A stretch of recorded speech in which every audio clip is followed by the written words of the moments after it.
Failure एक ऐसा शब्द जिसे हर कोई नापसंद करता है, और अगर कभी किसी व्यक्ति के हाथ मेहनत करने के बावजूद फेल्योर आता है तो वो सोचता है कि यह अब मुझसे नहीं होगा, और फिर फेल्योर के डर से यह काम करना ही छोड़ देता है। वो अपने आप से ये बहाना बनाता है कि ये मुझसे नहीं होगा। और मेरे दोस्तों, ऐसे लोग कभी सक्सेस नहीं कर पाते। तपन सिंह, जो कि बजाज कंपनी के एमडी और सीईओ है, वे कहते हैं फेलियर या क्राइसिस हर बिजनेसमैन का जीवन में आता है, लेकिन जो सक्सेसफुल बिजनेसमैन है वो बिजनेसमैन है जो फेलियर में भी अपॉर्चुनिटी खोज लेता है, और वही आदमी बड़ा बन पाता है। हेनरी फोर्ड, जो फोर्ड मोटर कंपनी के प्रेसिडेंट थे, वे कहते हैं कि फेलियर एक अपॉर्चुनिटी है कि हम उस चीज की शुरुआत फिर से कर सकते हैं, लेकिन इस बार और बढ़िया तरीके से। हम कई ऐसे लोगों के बारे में सुनते हैं जिन्होंने कभी अपनी लाइफ में बहुत बड़ा फेलियर देखा था, लेकिन उनकी सक्सेस को देखकर हमें यह मालूम चलता है कि ये फेलियर भी उनके बुलंद हौसले को नहीं तोड़ सकी, और इन्हीं फेलियर से सीखकर आज वे दुनिया पे राज करते हैं। रतन टाटा, जो कि टाटा ग्रुप के चेयरमैन थे, जब उन्होंने अपना dream project Tata indica car बाजार में उतारी तब उनके हाथ बहुत बड़ी फेलियर लगी।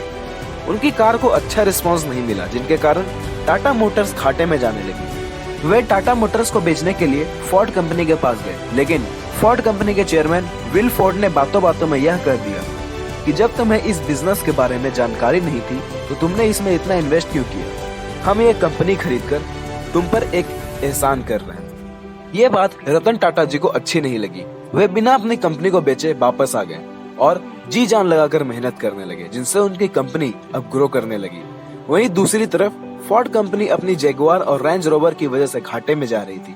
रतन टाटा जी ने फोर्ड कंपनी के सामने ये दोनों कारें खरीदने का प्रस्ताव रखा। फोर्ड कंपनी ने उनकी इस प्रस्ताव को मान लिया।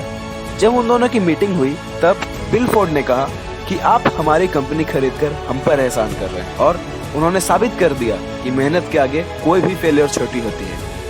अगर सही से देखा जाए तो हर फेलियर सक्सेस पाने के अगले दरवाजे की चाबी है। बस हमें ये जानने की देर है कि वो चाबी उसमें कहाँ छुपी है। स्टीव जॉब्स, जो कि एप्पल कंपनी के फाउंडर हैं, वो कंपनी जो कि एक गैराज से 2 लोगों द्वारा स्टार्ट की गई थी, जो कि आज 1.3 ट्रिलियन डॉलर की कंपनी बन चुकी है, उन्हें अपनी ही स्टार्ट की हुई कंपनी से निकाल दिया गया था। जब उन्हें कंपनी से निकाला गया तब उनके लिए यह सबसे बड़ा झटका था, क्योंकि जो कंपनी उन्होंने इतनी मेहनत से स्टार्ट की उसी कंपनी ने उन्हें निकाल दिया। लेकिन फिर वे संभले और पिक्सलर और नेक्स्ट लिंक नाम की कंपनी स्टार्ट की, जो कि काफी सफल रही। लेकिन स्टीव जॉब्स के बिना एप्पल कंपनी डूबने लगी, जिसके कारण एप्पल कंपनी ने स्टीव जॉब्स से वापस कंपनी ज्वाइन करने की गुजारिश की और जॉब्स ने फिर से कंपनी ज्वाइन कर ली। और आज के समय में एप्पल के प्रोडक्ट्स बाजार में सबसे प्रीमियम प्रोडक्ट्स हैं। स्टीव जॉब्स कहते हैं कि एप्पल से निकाले जाने वक्त मैंने इसे नहीं देखा था, लेकिन अब पता चला कि यही सबसे अच्छी चीज थी जो कभी मेरे साथ हो सकती थी। इलॉन मस्क, जो कि आज के जमाने के सबसे इनोवेटिव पर्सन है और रियल लाइफ आयरन मैन के भी नाम से जाने जाते हैं, जो कई बड़ी कंपनी जैसे Tesla, SpaceX, solar city, hyperloop और कई सारी बड़ी कंपनीज के फाउंडर और सीईओ हैं। उन्होंने भी अपना लाइफ में बहुत बड़ा फेलियर देखा था। इन्होंने X.com नाम की एक कंपनी स्टार्ट की, जो कि बाद में कन्फिनिटी नाम की एक कंपनी के साथ मर्ज होकर पेपैल कंपनी बनी। लेकिन बाद में उस कंपनी के सीटीओ ने ही इन्हें सीईओ के पद से हटाकर कंपनी से निकाल दिया।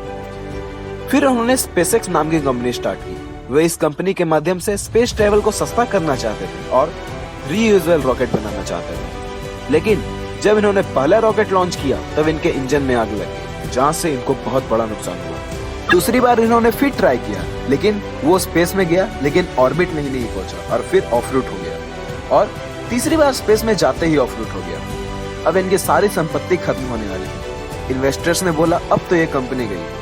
नासा से जो कॉन्ट्रैक्ट मिला था वो खत्म हो गया, लेकिन ये बोले एक और ट्राई करूंगा।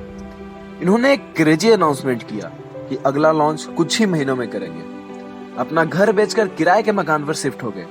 सबके कर्जे लेकर आखिरी बार ट्राई किया और इस बार न केवल सफल हुए बल्कि 1.5 बिलियन डॉलर का नासा से कॉन्ट्रैक्ट भी लिया, और नासा ने इन्हें फंड किया और बोले आप हमारे लिए काम कीजिए। ऐसे होता है क्रेजी आदमी, और यही क्रेजीनेस सक्सेस दिलाता है। तो अगली बार आप जब भी फेल हो तो उसे फेलियर नहीं बल्कि एक अपॉर्चुनिटी समझो और उसके अंदर उस अपॉर्चुनिटी को ढूंढिए, और सक्सेस आपके हाथ में है।